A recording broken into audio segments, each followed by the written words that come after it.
Have you ever paused to consider the curious nature of this dance we call spiritual awakening? So often, people approach me, and in their seeking, they ask, what is this hidden vision, this secret knowledge that the awakened possess, which remains a mystery to me? And I have to smile, you see, because the question itself is a perfect mirror of our shared confusion. The one who is truly awake does not perceive some phantom world, some imagined reality. There is no secret key to a hidden kingdom, no veil lifted only for a chosen few. Quite the contrary. What is seen is simply that which has always been present, right here, right now. But they see it through a clear glass, unclouded by the constant filter of judgment and commentary. They see it without the ceaseless inner chatter of that little voice we have named the I. Allow me to offer a reflection. Imagine yourself before a tree, just for a moment. Now, the vast majority of us do not truly perceive the tree. We see a label, a concept, the idea of treeness. The mind quickly says, "Ah, a tree. I have filed this away. I understand what this is. It could be a maple or an oak. It provides lumber, offers shade, gives us air to breathe." And in this cataloging, the living tree vanishes. We have mistaken the menu for the feast, the map for the landscape. But the awakened eye gazes upon that very same form and truly sees. It sees directly, in the silent space before the word is born. They perceive its suchness, the simple, profound isness of its being. They witness the astonishing play of light and shadow, the silent, intricate dance unfolding in this very moment. And in that moment, the tree becomes a cosmos, a marvel without equal in all the universe. You understand, it is not about adding a new vision. It is about seeing what is truly present. Once the layer of thought, the film of concept, has been gently allowed to dissolve. And this brings us to a fascinating point. Most of us are moving through life, as if in a waking dream, mesmerized by the symbols and spells of our own language. We are enchanted by our own thoughts, believing the echo to be the voice, the reflection to be the source. It is like a person who has spent their entire life looking only at photographs of the great ocean. They believe they understand its nature, its depth, and then, one day they finally stand upon the shore. They step into the water, and a wave, immense and real, washes over them, and they gasp, "My goodness, this is not at all like the picture." This is the nature of awakening. It is the leap from the symbol to the real, from the description to the living experience. And the great secret, of course, is that we have all tasted this. We have all had these fleeting moments of clarity. Consider those moments when the veil thins and the world suddenly shimmers with a vivid living immediacy. You may recall this feeling in the face of profound danger or breathtaking beauty or the depths of pure love. In that instant, the ceaseless chatter of the mind simply dissolves. And what remains is only this raw, extraordinary presence, a state children inhabit so effortlessly. Observe a small child, utterly captivated by the reflection in a puddle, a fleeting butterfly, or the mystery of their own hands. There is no separation, you see, only a complete absorption in the living moment. They have not yet learned to mistake the map for the territory, the word for the reality. But then we begin their education. We draw them into our civilized dream, teaching them to dwell in the echoing halls of memory and the imagined corridors of the future. We teach them, in essence, to be anywhere but here. And so, bit by bit, that clear, direct perception begins to fade as they drift into the same collective dream we all inhabit. But the one who is spiritually awake is the one who has, by some grace, stirred from this sleep. It may come through the quiet stillness of meditation or the sudden jolt of a personal crisis, or even through the deep contemplation of a question. The how is merely the boat that gets you to the shore. What truly matters is the realization that the world as you were taught to see it is but one reflection in the mirror, and perhaps not the clearest one. They have discovered that the thought of the wave is not the wave itself. The menu is not the meal. And this is the part of the dance that truly perplexes the mind. The awakened person sees that the separate I, the isolated self we believe we are, does not exist in that way. Now, this is not to say that you are nothing, or that this experience isn't happening. It is simply to say that this persistent feeling of being an isolated ego, a little ghost locked inside a skin-encapsulated body, utterly separate from the great dance of the universe, that feeling is a marvelous illusion, a very convincing one. You must understand, but an illusion all the same. You see, we have been conditioned to believe we are the little voice chattering inside the skull, that restless narrator who endlessly judges and labels every ripple of experience. Oh, I like this, I dislike that. I fear this will happen. I hope for that to be. And we have mistaken this ceaseless commentary for our very self. But the awakened mind realizes it is not the voice. The voice is simply a passing cloud, a weather pattern moving through the vast sky of awareness. It is not the sky itself. Consider it for a moment like this. You are aware of your thoughts, are you not? You can watch them drift by like leaves on a stream. Well, if you are the one who observes the thought, then you cannot possibly be the thought itself, can you? The seer is never the seen. For the awakened mind discovers it is the very awareness in which all things arise. A dance of thoughts, a current of feelings, the whisper of sensations, and indeed, the entire world. You are not some small thing within the universe, you are the consciousness in which the universe appears. Now this is not some kind of grandiose delusion. It has nothing to do with thinking you are God in some puffed-up, egotistical sense. It is, in fact, the very opposite. It is the gentle dissolving of the ego, the profound realization that what you truly are is far more fundamental than this little character you have been playing. This role defined by a name, a history, and a collection of fleeting ambitions.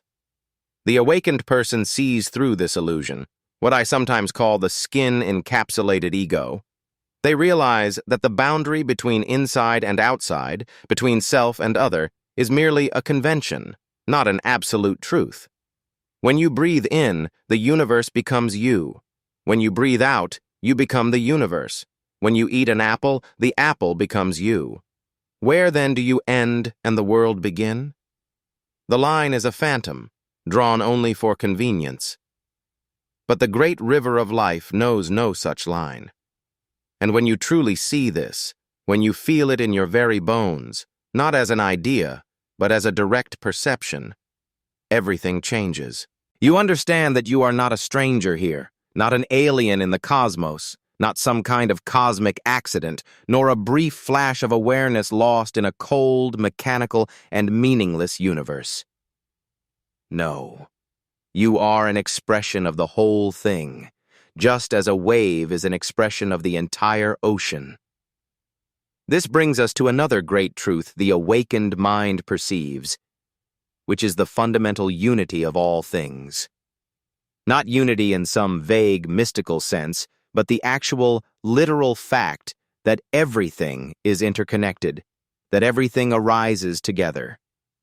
You cannot have an up without a down. You cannot know inside without outside. You cannot define a self without an other. You cannot have the experience of life without the background of death. These things do not exist separately, only to come into relationship later. They are aspects of a single, unified process. Most people perceive the world as a collection of separate objects that occasionally interact. They see themselves as one solid thing, and everything else as a multitude of other things. But the awakened mind sees that this is rather like saying the crest of a wave is separate from its trough. While they are different, They are not separate. Facets of a single flowing current, a single wave. In the same way, all the things that seem so separate are but ripples on the surface of one great happening, a single cosmic dance. And to truly see this is to transform the very ground on which you walk. When the illusion of your separateness dissolves, your relationship with the world effortlessly changes. To cause harm to another becomes as absurd as the left hand striking the right. It is a deep misunderstanding of your own nature, for the other is not truly other in the way you once imagined.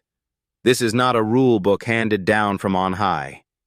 It is rather the simple wisdom of a wave understanding it is the ocean, once you awaken to the true and boundless nature of the self. And then, another realization dawns, a perception of the profound intelligence that permeates all of nature, the very mind of the cosmos itself. You see, our culture has taught us a curious story, that consciousness is a rare accident, a little flicker of light that appears only inside the skull of a human and perhaps a few other creatures. All the rest, we are told, is merely dead brute matter, a mindless mechanical clockwork. But what a peculiar notion when you stop to consider it. How does a conscious being arise from a universe that is fundamentally unconscious? How can wisdom blossom from a root of utter ignorance? It is like trying to squeeze water from a stone or expecting a symphony to arise from silence. The awakened mind begins to see that consciousness cannot be an accident. It must be fundamental to the fabric of reality, not some late arrival to the cosmic play. The universe itself must be woven with intelligence, for how else could intelligence ever appear within it? Consider, for a moment, your own body. You are not consciously orchestrating the rhythm of your heart, or alchemizing food into energy, or growing the hair on your head. All of this unfolds spontaneously, with a profound wisdom, quite without the intervention of your conscious will. It is the very same intelligence that sprouts the grass from the earth and dreams the butterfly from the caterpillar. That boundless intelligence is beating your heart in this very moment. You are not doing it. It is doing you. And in this, one awakens to the great secret, that you are not controlling your life as you supposed. The little ego, the sense of I, is not the great doer of deeds. Thoughts simply appear, like clouds in the sky. Actions flow.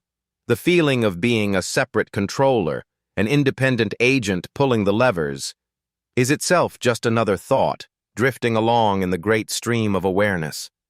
In truth, you are being lived by the universe, just as the ocean waves itself into a crest. And at first, this idea may seem quite unsettling. The mind asks, if I am not the master, what then? Am I merely a marionette on cosmic strings? Is there no will of my own? But you see, this question arises from the old dream, the dream of a separate me standing against the universe. What comes with awakening is the insight that the dancer and the dance are a single movement. The universe is not some external force pushing you. You are the universe, expressing itself right here and right now. And in this seeing, a profound sense of release washes over you, a great unburdening of the soul, the constant worry, am I on the right path? Am I making the proper moves? All of this simply dissolves, like mist in the morning sun. You see that a mistake is impossible, for you are not apart from the flow of life itself. How could you do other than what is done when you are not separate from the very energy that does the doing? This is not a call to inaction, you see. Instead, it awakens a wonderful spontaneity, a genuine freedom, like a cloud drifting across the sky. Then there is the great secret of time, which the awakened mind perceives quite differently. We imagine time as a river, carrying us from a past that is gone to a future that is not yet here. But in truth, there is only this eternal moment. The past is but a ripple of memory in the now. The future a flicker of anticipation, also in the now. Both are ghosts, thoughts dancing in the present.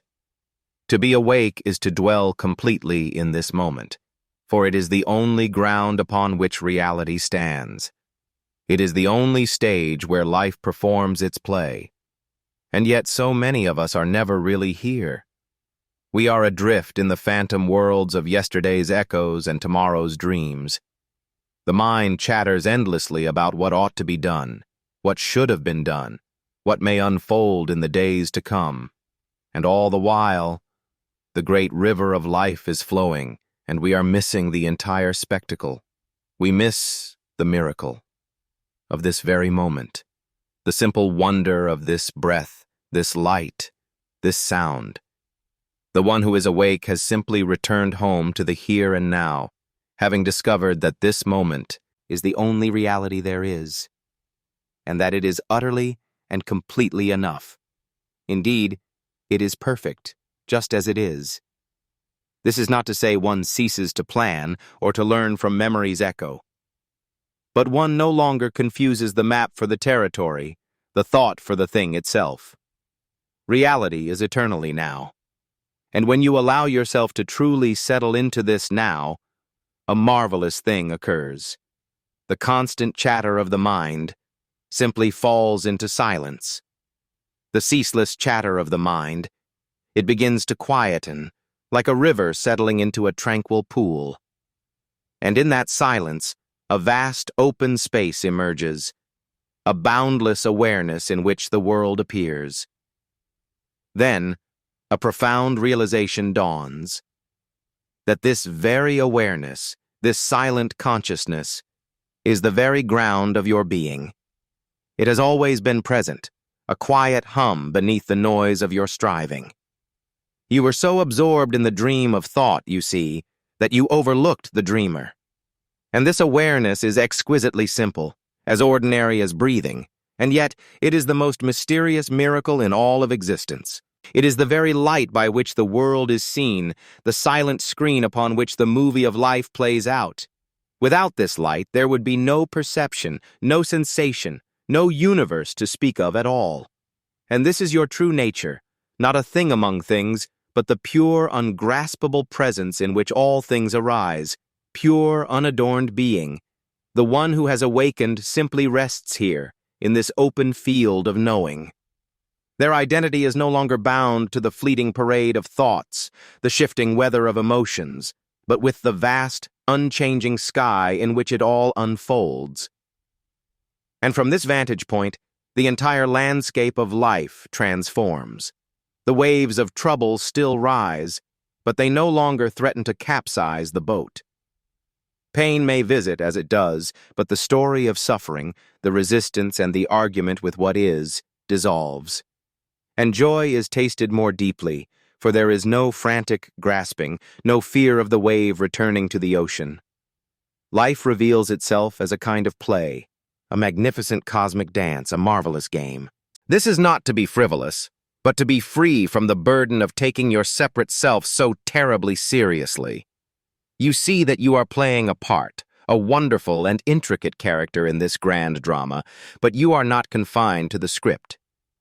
You can be utterly present in the world, to engage with it completely, and yet not be ensnared by its illusions, not be trapped in the dream. This is the vision of the awakened mind. It sees reality as it is, not through the smoky glass of ideas and labels. They perceive the profound interconnectedness of all things. They feel that consciousness is the very fabric of existence.